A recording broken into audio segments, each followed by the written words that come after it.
Another big issue, Shiv, has been these mass transfers, starting from I think the chief secretary downward of a substantial number of senior bureaucrats from the state government. I mean, are these transfers on this kind of scale, are they unprecedented? And if so, how do we understand what is driving these transfers? What is their impact going to be? Will it impact the way the elections are going to be managed? Are they going to tilt it in any particular direction? So, so let us, if you put a number to these transfers, and there have been, according to Trinamool Congress, there have been 395 transfers. In the past, West Bengal, even in 2024, we had the DGP being removed.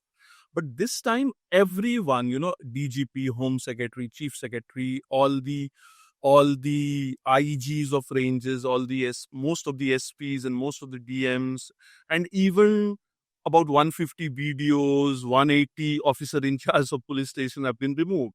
Now, such a huge transfer hasn't happened in the past. Now, what its impact will be? So, yesterday, again, coming back to the yesterday's incident where 7 judicial officers were out, and they really had a tough time. They had to be rescued, and there was a huge mob who was outside the office. The chief minister says that I was not even informed. She has gone on record about an hour ago and saying that the new chief secretary, hasn't called me since taking over, and I wasn't being informed.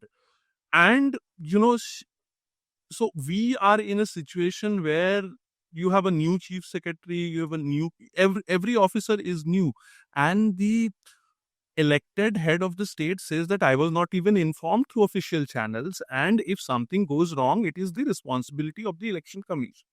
So another question is that once you put in a officer as a DGP or an IGP who's just come, it is quite difficult for somebody to have an elections where 7 crore voters are going to vote. There are 80,000 not polling booths.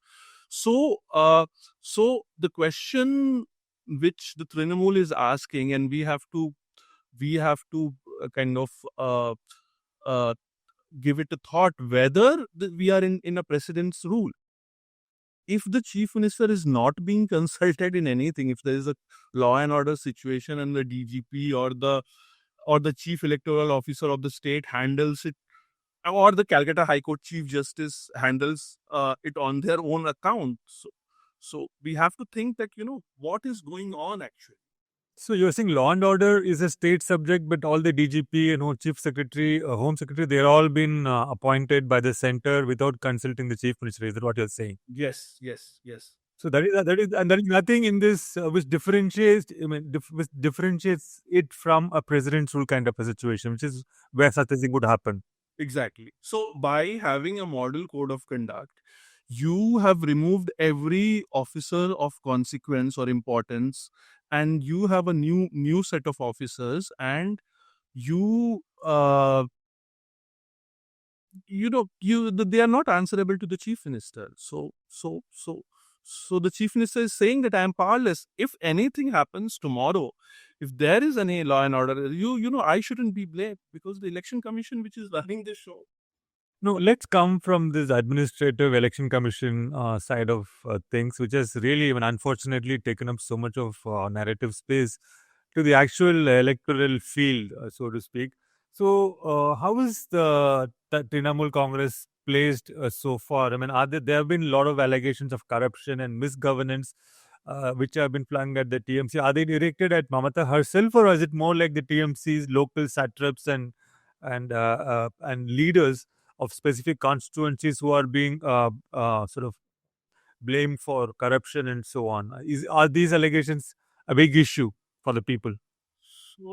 So, as far as these allegations of corruption are concerned, we have to look. The Trinamool Congress has been in power for 15 years, so definitely there is some anti-incumbency against the government. But allegations of corruption in this last 5 years have mostly been in the recruitment process, and we had a former minister who was arrested, a number of MLAs who were arrested. Now, though they do not directly point at the chief minister, and there is no evidence that the chief minister was involved in this corruption, but she cannot be absolved of the responsibility because of the huge scale of corruption which happened. There were thousands of teachers who were recruited for monetary gains, and even the state government agencies have gone on record, like the commission which appointed these teachers, and published list of teachers who were whose marks were either uh, increased or they were given some kind of a weightage. So, Karib, the allegations of corruption, though personally does not stick to Mamata Banerjee, but she will have to take responsibility because of the massive scale of it. But coming back to the question as to how Trinamool is, fared at this moment, there's still a couple of 2-3 weeks to go. The Trinamool definitely still has an advantage over its political rivals. One, because the Trinamool, uh, the Trinamool has had a huge margin with the BJP. If you look at the past election, it was a 10% vote margin, and 10% is a huge margin in elections. And second is the BJP's inability, or BJP's insistence on not reaching out to the Muslim electors in the state. So we have a significant Muslim population, about 27%, and the community has a say on 80, 85, 90 seats, and where the population is more than 50%.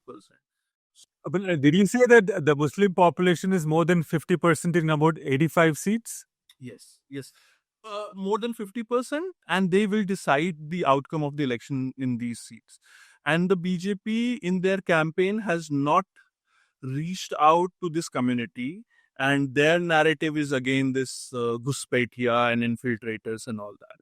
So it's very difficult for the BJP to win these seats and remove Trinamool from the power. And that is why in 2020 we had heard that their slogan was "200 par," more than 200. We have 294 seats. Now even Shubhendu and Amit Shah, they're saying 170. We will win 170 seats. So you need at least about a 150 odd seats to come in power. So they are discounting all those constituencies where the Muslim electorate is in majority.